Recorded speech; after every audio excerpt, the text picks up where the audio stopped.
नमस्कार दोस्तों आप में से बहुत सारे भाइयों को पता चल गया होगा कि रिजर्व बैंक ऑफ इंडिया की तरफ से जो पेटीएम पेमेंट्स बैंक है उसको मतलब उसका जो लाइसेंस है वो रद्द कर दिया गया है। तो गाइज बहुत सारे लोगों का मेरे पास कमेंट आ रहा कि भाई यार आप हमें डिटेल में बताओ कि इसमें जो हमारा बैलेंस है उसका क्या होगा एंड हमारा जो है कैशबैक वगैरह या फिर रिफंड वगैरह आने वाला था उसका क्या होगा और हम इससे अपना जो है पैसा कब तक निकाल सकते हैं, ये सारा कुछ हमें डिटेल में बताओ। गाइस आप में से बहुत सारे लोगों ने बहुत सारा वीडियोस देखा होगा, बट यहाँ पे मैं आपको सिंपल सा सरल साधारण भाषा में बताऊंगा कि आपका जो बैलेंस है उसका क्या होने वाला है, उसको आप कब तक यूज कर पाएंगे एंड जो है अगर आपका बैलेंस पेटीएम पेमेंट्स बैंक में आने वाला था, कहीं से भी आने वाला था, हो सकता है आप यूट्यूब में दिए होंगे या फिर कहीं भी दिए होंगे, तो उसका क्या होगा, इस सारा कुछ के बारे में आपको बताऊंगा। एंड गाइज यहाँ पे मैं आपको यहाँ जो है क्लियरली मेंशन भी करूंगा कि ये जो सारा इन्फॉर्मेशन है वो कहाँ से आपको दिया जा रहा है। आप देख सकते हैं रिजर्व बैंक ऑफ इंडिया यानी कि भारतीय रिजर्व बैंक के द्वारा जो भी आर्टिकल यहाँ पे जो है ये किया गया है, जारी किया गया है, उसको ही पढ़ के मैं आपको जो है कंप्लीटली प्रूफ के साथ बताऊंगा कि आपका जो पैसा है उसका क्या होने वाला है, अपने पैसे को आप कब तक यूज कर पाएंगे। तो गाइज आपसे सिर्फ छोटी सी रिक्वेस्ट है कि सबसे पहले इस वीडियो को लाइक शेयर कर दीजिएगा एंड चैनल के साथ जुड़ जाइएगा सब्सक्राइब करके। अब चलिए आपको बताता हूँ सारा डिटेल में कि गाइज यहाँ पे क्या कुछ जो है अभी होने वाली है। तो सबसे पहले आपको तो पता होगा परसों आने की दोस्तों यहाँ पे हमें 31 तारीख को पता चल गया कि जो पेटीएम पेमेंट बैंक है उसका जो बैंकिंग लाइसेंस है वो आरबीआई के द्वारा रद्द कर दिया गया है। मतलब कि जो पेटीएम है वो अपना बैंकिंग सर्विसेज अब नहीं दे सकता। बट गाइज यहाँ पे उसको थोड़ा टाइम दिया गया है, मतलब एक महीना लगभग 29 जो है फरवरी तक इसको टाइम दिया गया है। तो वो 29 फरवरी जो टाइम है वहाँ उस टाइम तक क्या कुछ करना है, मतलब कस्टमर्स के लिए क्या उसमें इंपॉर्टेंट है और पेटीएम पेमेंट बैंक वालों के लिए क्या इंपॉर्टेंट है, वो भी मैं आपको यहाँ पे जो है दोनों चीज़ को अलग करूँगा। क्योंकि मुझे कमेंट देख के समझ आया कि बहुत सारे जो भाई हैं, मतलब जो कस्टमर हैं पेटीएम पेमेंट्स बैंक के, उनको कन्फ्यूज़न हो रहा है कि जो 29 फरवरी का जो डेट है वो डेट क्यों दिया गया और किस चीज के लिए दिया गया है। तो गाइज सबसे पहले अगर आपको यहाँ पे इस आर्टिकल का पहला पैराग्राफ पढ़ के आपको बताऊं तो यहाँ पे गाइज ये क्लियरली मेंशन किया गया है कि ये जो चीज है वो क्यों किया गया है। जैसे कि आपको पता होगा पेटीएम पेमेंट्स बैंक एक बैंक है जो कि गाइज यहाँ पे सारा जो बैंक है इंडिया में वो भारतीय रिजर्व बैंक के अंडर ही आता है। तो गाइज यहाँ पे कोई भी बैंक चलाने के लिए उनको रूल्स एंड रेगुलेशंस को फॉलो करना पड़ता है,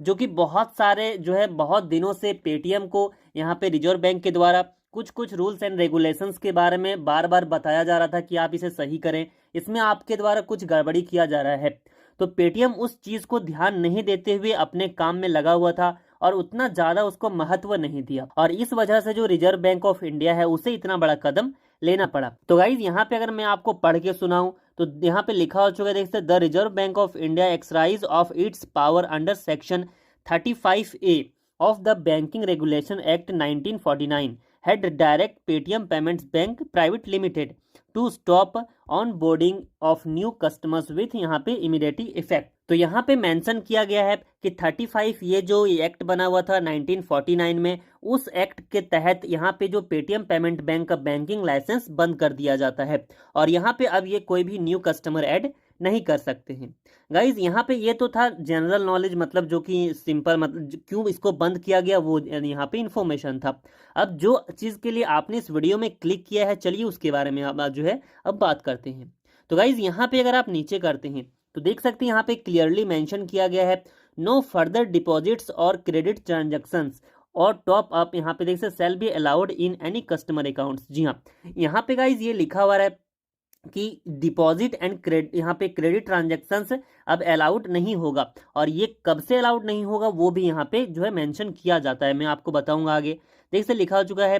प्रीपेड यहाँ पे instruments, wallets, FASTag, NCMC cards etc after यहाँ पे फरवरी 29 2024। मतलब कि गाइज यहाँ पे 29 फरवरी 2024 के बाद आपका जो पेटीएम पेमेंट बैंक है उस पे ना जो है यहाँ पे डिपॉजिट हो सकता है पैसे, ना यहाँ पे पैसे जो है क्रेडिट हो सकता है। तो गाइस डिपॉजिट और क्रेडिट का मतलब ये है ना उसमें आप पैसे जमा कर सकते हैं, ना ही कहीं से आप जो उसमें पैसे ऐड कर सकते हैं। तो इस वजह से बहुत सारे भाई को ये कंफ्यूजन हो रहा है कि हम पैसे निकाल भी नहीं सकते, बट गाइज ऐसा नहीं है। अगर आप ध्यान से यहाँ पे पढ़ते हैं जो सेकेंड यहाँ पे पैराग्राफ पॉइंट, उसको अगर मैं पढ़ के आपको सुनाऊं फिर एक्सप्लेन करता हूँ। यहाँ पे लिखा हुआ है विड्रॉल और यहाँ पे utilization of balance by its customer from their account including saving bank accounts, current accounts, prepaid instruments, FASTag, national coupon mobility cards ETC. यहाँ पे उसके बाद मेंशन किया गया है are to be permitted without any restrictions up to their available balance. इसका मतलब ये है कि आपका जो यहाँ पे पेटीएम पेमेंट्स बैंक में चाहे करंट अकाउंट हो, चाहे यहाँ पे सेविंग अकाउंट हो, चाहे फास्टैग आप यूज करते हो, कहीं भी अगर आपका बैलेंस अवेलेबल है तो वो जो बैलेंस है जब तक आपका खत्म नहीं होता है तब तक आप उसको यूज कर सकते हैं। मतलब कि गाइज यहाँ पे डेबिट में कोई भी यहाँ पे रेस्ट्रिक्शंस नहीं लगाया गया है, ओनली ऑन यहाँ पे सिर्फ यहाँ जो है क्रेडिट एंड डिपॉजिट में ही यहाँ पे जो है रोक लगाया गया है। और इसका मतलब ये है कि अगर आपका पेटीएम पेमेंट्स बैंक में चाहे कितना भी बैलेंस हो, 2000, 4000, 5000, 10,000, उस पैसे को आप तब तक यूज कर पाएंगे जब तक वो यहाँ पे खत्म नहीं हो जाता है, मतलब वो आपके ऊपर डिपेंड करता है। तो गाइज यही जो कंफ्यूजन आप में से सबसे ज्यादा मतलब भाइयों को था, और ये मुझे भी कंफ्यूजन था, बट मैंने जब रिजर्व बैंक ऑफ इंडिया का यहाँ पे आर्टिकल जाके पढ़ा तो मुझे क्लियर यहाँ पे जो है हो गया कि हमारा जो पैसा है वो गाइज आप 29 फरवरी के बाद भी जो है यूज कर सकते हैं। 29 फरवरी तक सिर्फ ये है कि वहां पे उतने दिनों तक, मतलब लगभग आज है 2 तारीख है, तो 27 दिनों तक आप सिर्फ और सिर्फ डिपॉजिट कर पाएंगे और यहाँ पे जो है क्रेडिट कर पाएंगे। एंड इसके बाद दोस्तों जब 29 फरवरी क्रॉस कर जाएगा तो आप डिपॉजिट बंद हो जाएगा और क्रेडिट बंद हो जाएगा। बट आपका जो यहाँ पे डेबिट होता है, मतलब कहीं आप पेमेंट करते तो वो पेमेंट होता ही रहेगा, जब तक आपका बैलेंस है तब तक होता रहेगा। बट ये चीज़, एक चीज़ और ध्यान रखिएगा कि बहुत सारे, जैसे कि आप में से 2 दोस्त हैं, आपके पास भी पेटीएम है, पेटीएम पेमेंट्स बैंक, सामने वाले दोस्त के पास भी पेटीएम पेमेंट्स बैंक है, और अगर आप चाहेंगे कि मैं अपने पेटीएम पेमेंट्स बैंक से उसके पेटीएम पेमेंट बैंक में पेमेंट कर दूं 29 फरवरी के बाद, तो वो नहीं हो पाएगा, क्योंकि गाइज यहाँ पे क्लियरली मेंशन किया गया है कि डिपॉजिट नहीं हो सकता। मतलब कि आप तो पेमेंट कर देंगे बट आपका जो दोस्त का पेटीएम पेमेंट बैंक है उसमें आपका पैसा, मतलब उसका पैसा रिसीव ही नहीं होगा, अटक सकता है या फिर मतलब टाइम भी उसमें लग सकता है। तो ये चीज़ आपको क्लियरली ध्यान रखना है। आप अपने पेटीएम पेमेंट बैंक को यूज़ करके कोई भी एनी बैंक में भी आप पेमेंट कर सकते हैं, सिर्फ और सिर्फ पेटीएम पेमेंट बैंक को छोड़ के। तो गाइज होप करता हूँ कि आपको जो है क्लियर हो गया होगा कि आपका जो बैलेंस है उसको आप कब तक यूज कर पाएंगे। यहाँ पे जब तक आप चाहे तब तक यूज कर पाएंगे, मतलब जब तक आपका बैलेंस में अवेलेबल होगा